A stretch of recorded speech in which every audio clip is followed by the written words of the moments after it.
Hey guys, welcome to Boxing Squad for boxing news and views from around the internet.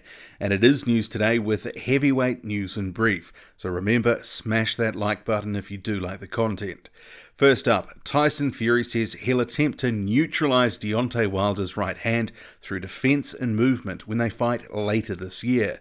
He says Wilder has a lot of power. He looks for power. I punch very hard, but I don't look for heavy punches because I'm a natural boxer. I'm a natural mover, slipping and sliding. There was a time when I sat down with my uncle Huey, and we had to make a decision. All heavyweights can punch hard, even a bum with 10 wins and 100 losses. He can be 17 stone, punch you in the face, and knock you clean out. Heavyweights are all strong, they can all punch, so what can't they do? So we thought they can't move and twist and bend and be agile. So that's what we did, and I practiced for years and years not getting hit. It took a long time to perfect it. After the Klitschko fight, even though I have not been active, I've still improved. I've noticed I'm doing things easier than I did before. I'm the most relaxed fighter out there. Even when I was 25 or 26 stone, I could spar 12 rounds easily because I was relaxed. Wilder will walk about looking for one big swinging right hand. And if you take his right hand away from him, he doesn't have much else. I punch very hard. I don't need to bend my knees and trade with people to get them out of there when I can box them quite comfortably without taking anything in return. I'll have a long career and end on my terms, not because I can't take any more punishment. Muhammad Ali said the art of boxing is to hit without taking any in return. It's a sweet science, and I believe I'm a modern-day master of it. It's not the strongest man who wins the fight. It's not the man who can punch the hardest. It's not the man who trains the hardest. It's the man who has the best fighting ability. Amir Mansour has stepped in as a late replacement to fight rising 5-0 Croatian prospect Filip Hrgovic. The 46-year-old Mansour replaces Gary Cornish, who has been ruled out for the September 8th bout in Zagreb on medical grounds. Hrgovic, who won the bronze at the 2016 Olympics, says, "I haven't had much time to study Mansour yet. I know he's a southpaw and slightly shorter than my original opponent, so I will have to alter my training accordingly. But as I always say, you have to be able to beat anyone if you want to become world champion. The technical and physical aspects of my preparations will remain the same. I have to be prepared for a tough fight against someone who would definitely have a lot of motivation to put me down. I never want to rank boxers, so I will not say whether this is a tougher test. But Mansour being better ranked internationally with a lot of experience definitely makes him a serious threat.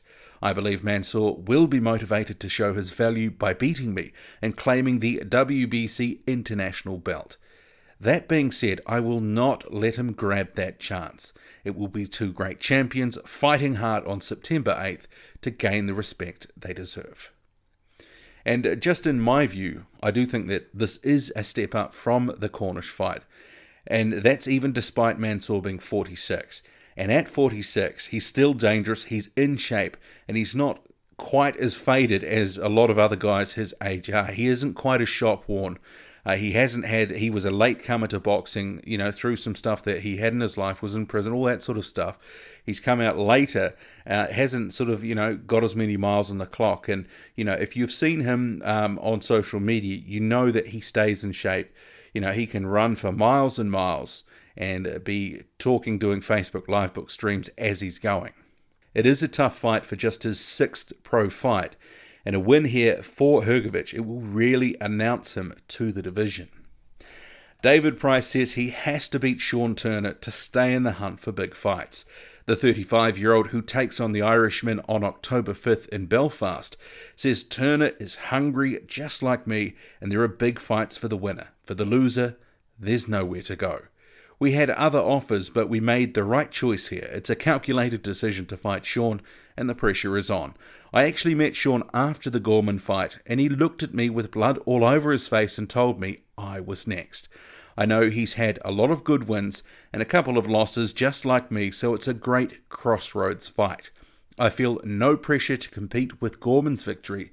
I'm on my own path and will stay in my own lane. I'm under no illusions. Sean Turner is a top opponent, but I'm ready to do the business and I'm looking forward to getting back in there. Meanwhile, 2 heavyweight fights have been added to the Kubrat Pulev and Hughie Fury undercard on October 26th in Bulgaria, with prospects Bogdan Dinu and James Wilson to fight as yet unnamed opponents. Dinu is 18-0 and is currently ranked 14th respectively in both the WBA and IBF rankings, and that is despite only having fought twice a year for the past 3 years against relatively low-level opposition. James Wilson, meanwhile, is nicknamed the Beast. He's a shorter heavyweight, 7-0, and you may have actually seen him featured in clips on social media that have gone viral. He's a very sort of stocky, short guy, very powerful. The Polish-American contender Adam Kownacki says his upcoming fight with Charles Martin is a tough exam that he has to pass to get where he wants to be. The 17-0 contender told Boxing Scene, "I'm not looking past him because when fighters look past an opponent, that opponent becomes very serious. Right now, I'm focused 100% on Charles Martin. From sparring to every workout, that's the only guy on my mind. All that noise about getting past him, nobody takes him serious. But I am. I can't let that fool me because one little mistake can cost you the fight. So I'm really focused. I'm making sure I'm getting over the little mistakes and making sure those mistakes don't happen September 8th. And in a Premier Boxing Champions tweet, Kownacki also added, "I'm ready to make a statement on September 8th. It's a very good fight for me. Hopefully after this fight, I'll be in line for a title shot." And his opponent Charles Martin, the former IBF champion, in a separate tweet was quoted as saying, "I'm looking to put on a big show, keep moving up those rankings and try to get my belts back. I'm here to show people that I'm legit, I'm real, I've got to prove the haters wrong." The unbeaten Swedish fringe contender Otto Wallin is targeting European champion Agit Kabayel for a fight later this year. The 27-year-old says, "We're working on a mandatory for the European title. We're trying to get that fight against Kabayel, so hopefully we get that. But he's allowed to take a voluntary first. I would like the fight before the end of the year, but let's see what he decides to do. I think they're looking at their options, but if I could choose, I would fight him at the end of the year. See what happens." And he was asked by Sky Sports, would he consider a Robert Helenius fight, to which the 20-0 Wallin stated, "Yes, that would be very interesting, if it were to be for something. I've already got the EU title, and I don't know if he has any title now, but if he was to be the European champion, for example, then I would fight him. Right now, I'm more looking at Kabayel and the European title." The British heavyweight Dave Allen says he'll be doing Congolese fighter Martin Bakole, who's currently 11-0, no favours during his climb up the heavyweight ladder.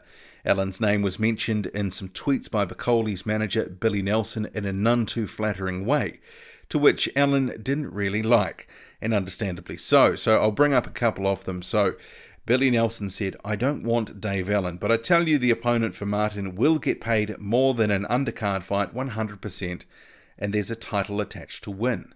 And Martin, he sort of responded to that by saying, "You say Martin is one of the best heavyweights in the world. All your talk is just making us heavyweights sit back and say, okay, if he's that good, pay us the money to fight a world-class fighter." And another, Billy Nelson, said, "Dave is an English-level fighter, in my opinion.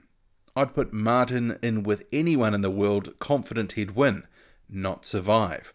And Allen, in response, said, "Say what you want about my boxing, Billy. That's fine, it's opinion. Martin's good. I've seen him spar AJ, and he can take that into the ring and perform like that. Then he's a handful for anyone. But stop talking about it and go get him a big fight and let him walk the walk. It's boring now." And Allen, he was actually asked, could you actually beat Martin? And he responded saying, "I'd have my hands full, mate. He's much, much better than Webb, who is my best win by far, and it would pay F all, and I wouldn't give them a chance after he talks to me like that. I don't need it. I'd be doing them a favour."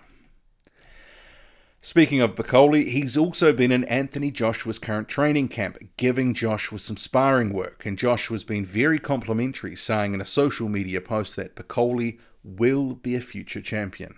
High praise indeed. And highly touted prospect FA Ajagba will be in action again this weekend, taking on Curtis Harper in Minnesota. The Nigerian prospect is currently 5-0 and he is one to keep an eye on. That's it from me. Drop a comment loud and often. Hit like, hit subscribe, follow me on Twitter, boxing_squared. I'm out.